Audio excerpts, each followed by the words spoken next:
there.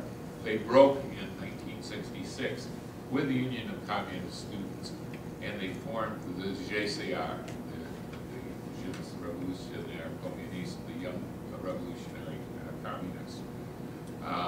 And so it was during that period, that 2 years, between 1966 and 1968, the French Trotskyist movement grew considerably through a merger of the French section of the Fourth International, which only had 50 members, with the brand new JCR. And they merged. The leader of the French section had been a historic Trotskyist, Pierre Franck. He had been one of Leon Trotsky's secretaries, and he was very well known. He was probably with Ernest Mandel and Livio Martinez, one of the three great leaders of Trotskyism in the post-war period in Europe. So once they had founded the JCR grew. They had their roots. By this time, Daniel had moved to Paris, become a student in Paris, and they had their roots in the student movement, and they were able to recruit very quickly to the new organization. As I mentioned, in the spring of 1968, Daniel Bensaid had joined with Daniel Bensaid and formed the March 22nd movement, which carried over into the events of May, June, the setting up of barricades in France, the taking of the streets, and probably the most explosive student outbreak of student activism that we probably saw in the late 20th century. After May, June in 1968, Daniel Bensaid devoted much of his life to building the new organization, the LCR. He was a full-timer. He wrote extensively for Rouge and other publications, Part3 International, what have you. He became very involved in building of the Fourth International. He was very active in helping a number of the revolutionary socialist organizations in Latin America, Central and South America, particularly in the formation of the PT, the Workers' Party in Brazil. And he played a key role in the organization of the Spanish section of the Fourth International, and working full-time as a revolutionary, a socialist militant there. And then he segued into academics, and he became a professor at the University of Paris. Unfortunately, some 17 years ago, he contracted AIDS. And after its diagnosis, he realized that he had a limited lifetime ahead of him. And he began writing with a ferocious energy. And he authored over 20 books on a wide variety of subjects, Marxist philosophy, Karl Marx himself. He was influenced certainly by Ernest Mandel, but particularly by Walter Benjamin, the very famous revolutionary socialist philosopher. And he wrote these 20 books, which I'm sure Keith's going to talk about more of them. He has some with him right here. Probably one of the more famous is the one he wrote in 1995, which has been published in English by Verso Press, the famous British publisher. It's called Marx for Our Times, and it's an analysis of the contributions of Karl Marx. Particularly, it's a refutation of the critique of Marx that says that Marx was a determinist, that everything unfolds exorably in world history, based on the class struggle. And of course, Daniel Bensaid's whole approach and everything that he wrote was much more nuanced and much more subtle and much more dialectical than any of that kind of approach. I think that there were all kinds of obituaries of Daniel Bensaid. I would commend you to just Google it, write his name in, Daniel Bensaid, in Google, and you'll bring up a number of them.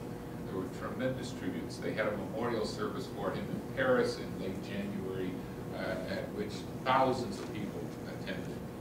Some of the most brilliant obituaries were done with The Guardian, for example, by his friend and comrade, Tariq Ali, is particularly touching in that instance, as is the one by his comrade Michael Lowe. I should really bring my remarks to a close and turn the mic over to Keith. But in summary, I mean, he was one of the most extraordinary people that I have ever met. He certainly, he was a Marxist philosopher. He was certainly a Marxist academic, but he was also a militant who believed in historical agency, in building a revolutionary socialist organization. That these things don't hold inexorably. That the subjective factor in world reality is quite important as agency in that instance. So he led I think a remarkable life. He made tremendous contributions to enriching Marxism as we understand it, and he will be missed. So, thank you, Keith.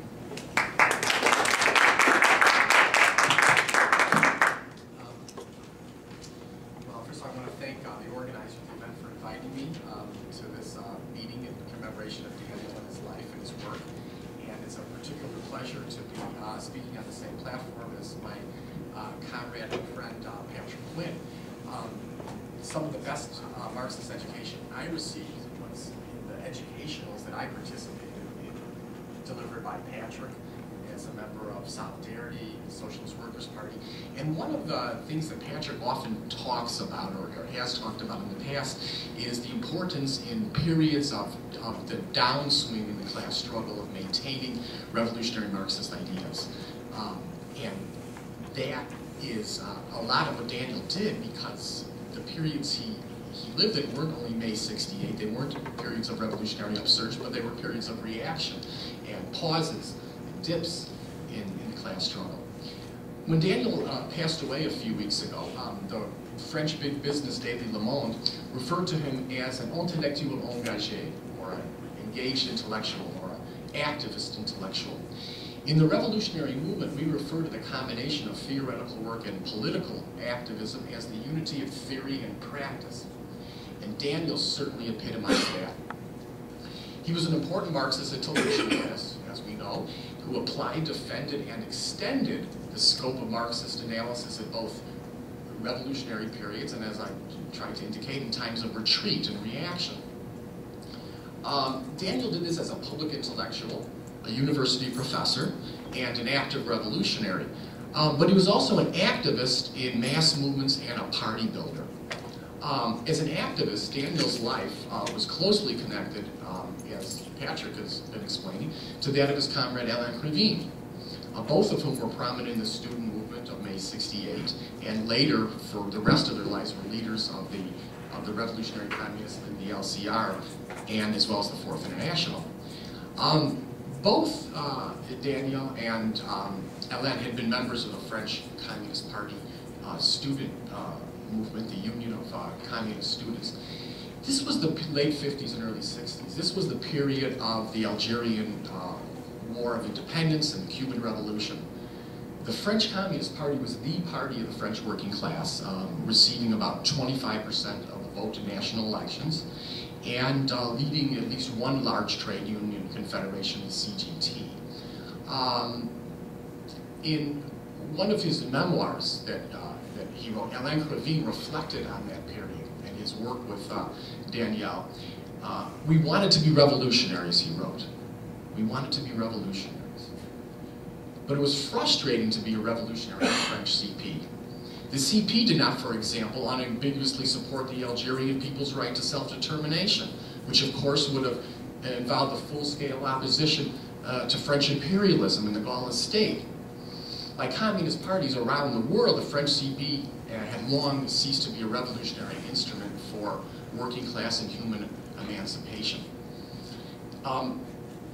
One of the remarkable aspects of the worldwide youth radicalization of the time was the broad reception of various types of Marxist analysis by broad layers of the student movement.